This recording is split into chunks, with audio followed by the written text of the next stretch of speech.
Hello बच्चों, आज हम लेके आए हैं बहुत इंपॉर्टेंट और छोटा सा टॉपिक और लेकिन कंपटीशन या बोर्ड के लिए बहुत इंपॉर्टेंट है। उसका नाम है कूलम्ब्स लॉ। ठीक, तो आइए शुरू करते हैं। कूलम्ब्स लॉ क्या है? ठीक, तो सबसे पहले जान लीजिए, आप लोग जानते ही होंगे पॉजिटिव पॉजिटिव क्या करता है, एक दूसरे को दो सेम चार्ज क्या करता है, लाइक चार्ज रिपेल करता है।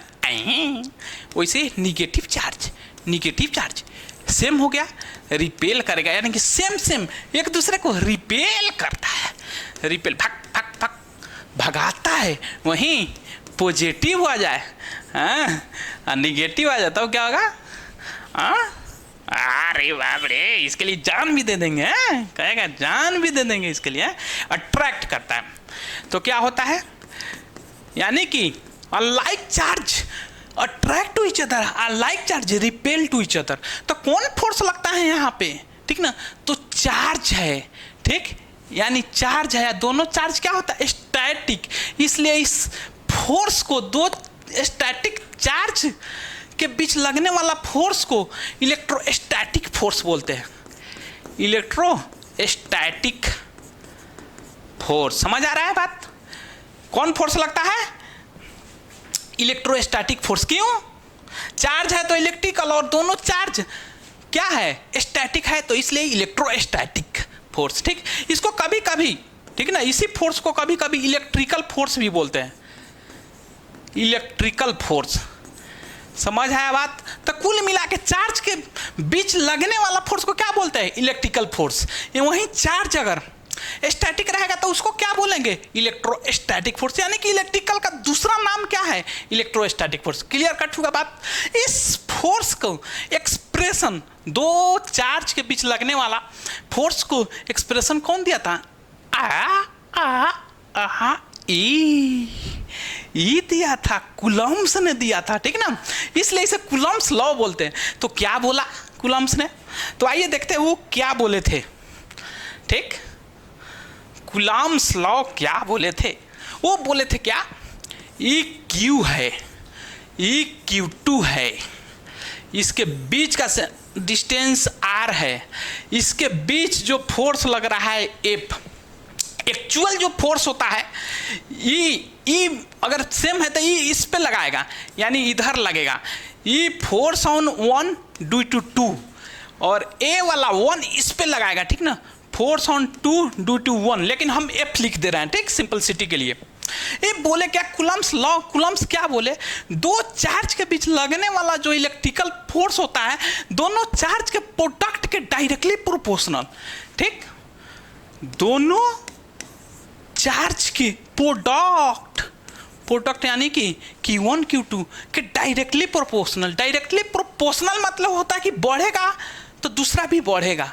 ठीक, दूसरा एक घटेगा तो दूसरा भी घटेगा, यानी कहने का अर्थ ये है यहाँ पे। ठीक ना, अगर चार्ज बढ़ेगा तो फोर्स क्या बढ़ेगा, चार्ज घटेगा तो फोर्स घटेगा। यानी कि बड़ा बड़ा चार्ज, ज़्यादा चार्ज, फोर्स का मान ज़्यादा, अट्रैक्ट तेजी से करेगा, रिपेल तेजी से करेगा। ठीक, वहीं चार्ज का मान छोटा कम तो फोर्स लगेगा कम। आता है समझ में? तो एक ई हो गया, यानी कि डायरेक्टली प्रोपोर्शनल।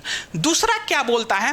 ये बीच का जो डिस्टेंस के स्क्वायर के इन्वर्सली प्रोपोर्शनल। जो फोर्स लगता है दो चार्ज के बीच, वो बीच के डिस्टेंस पे डिपेंड करेगा, उसका स्क्वायर के इन्वर्सली प्रोपोर्शनल होता है, यानी कि 1/r²। यानी कहने का अर्थ क्या?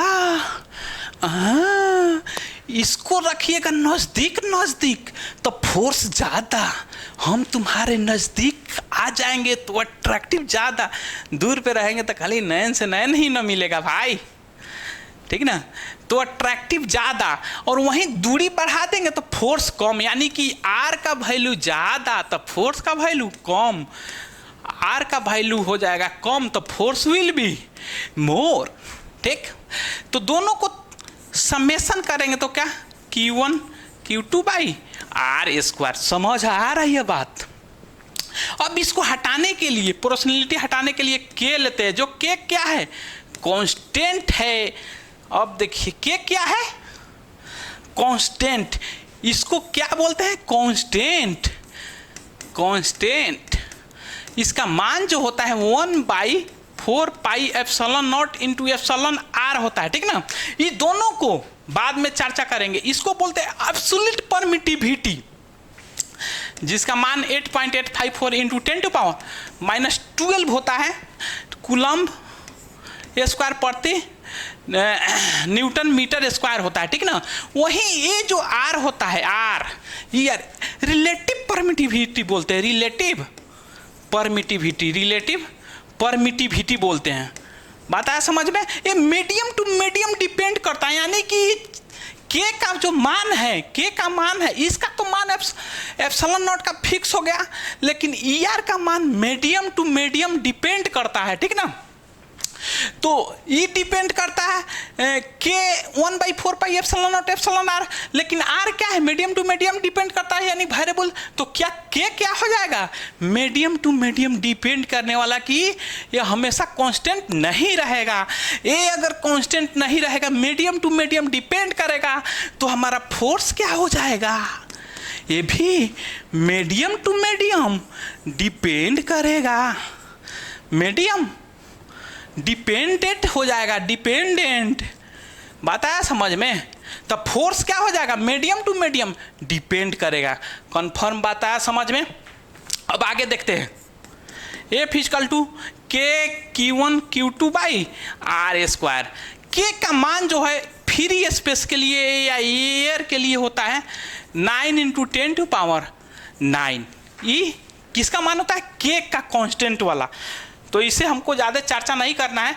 आगे इस पे एब्सोल्यूट परमिटिविटी और रिलेटिव परमिटिविटी पे एक नया टॉपिक लेके आएंगे, वहाँ पे विस्तार से पढ़ाएंगे। अभी यहाँ पे देखिए कूलम्ब्स लॉ। अब इतना एक्सप्रेशन आया फाइनल, ठीक, कूलम्ब्स लॉ। अब क्वेश्चन कैसे आता है, अब बोलेगा क्या, अगर चार्ज को एक में, अगर दोनों चार्ज को Q1 एवं Q2 को 2 टाइम्स इंक्रीज कर दे, 2 टाइम्स कर दे, तो फोर्स पे क्या इफेक्ट पड़ेगा, न्यू फोर्स पे क्या इफेक्ट पड़ेगा बताइए।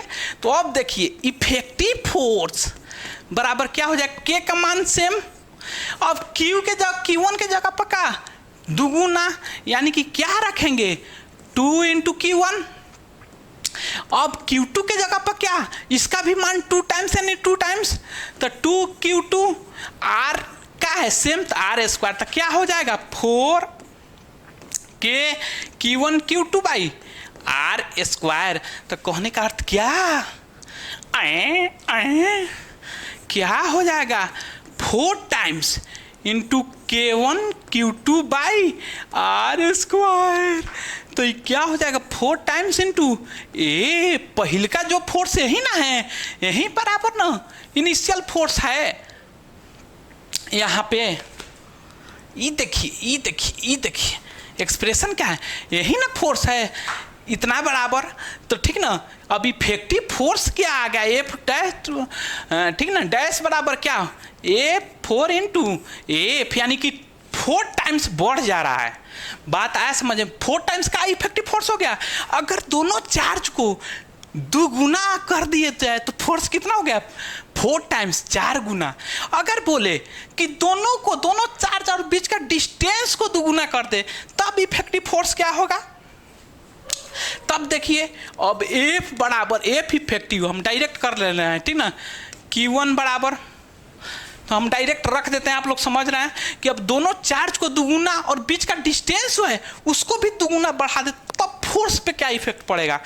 तो के अब Q1 2Q1 दुगुना कर दे रहे हैं, इसका भी 2Q2 दूसरा का चार्ज को भी दुगुना कर दे रहे हैं, और बीच का डिस्टेंस भी, तो 2R के होल स्क्वायर। अब क्या होगा, तब इफेक्टिव फोर्स क्या होगा। अब F डैश बराबर क्या हो जाएगा, 2 दूना 4 के into 4 Q1 Q2 by 4 are square. तो 4 से 4 ही कैंसिल आउट, तो k Q1 Q2 by r square. F dash बराबर क्या हो गया, के Q1 Q2 by r square. तो ये कितना है, पहल के फोर्स इतना, ये तो पहल के फोर्स इतना, यानी कि कोई चेंज नहीं। कोई चेंज नहीं।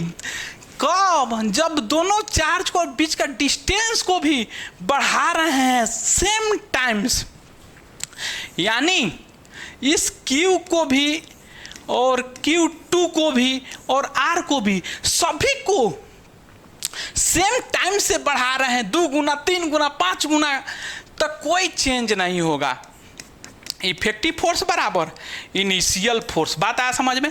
तो एक क्वेश्चन आप लोग बताइएगा, कमेंट करिएगा, अगर ठीक ना सिर्फ बीच का डिस्टेंस को 2 टाइम्स कर दे, इफ आर ठीक ना इंक्रीज 2 टाइम्स, देन व्हाट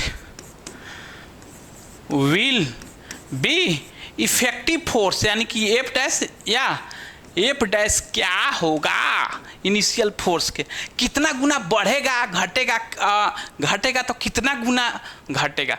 बात आया समझ में? तो आशा करते हैं कि आप लोग को कूलम्ब्स लॉ समझ आया होगा। अगर समझ आया होगा तो प्लीज़ मेरे चैनल को सब्सक्राइब करें, लाइक करें, कमेंट करें। Thank you.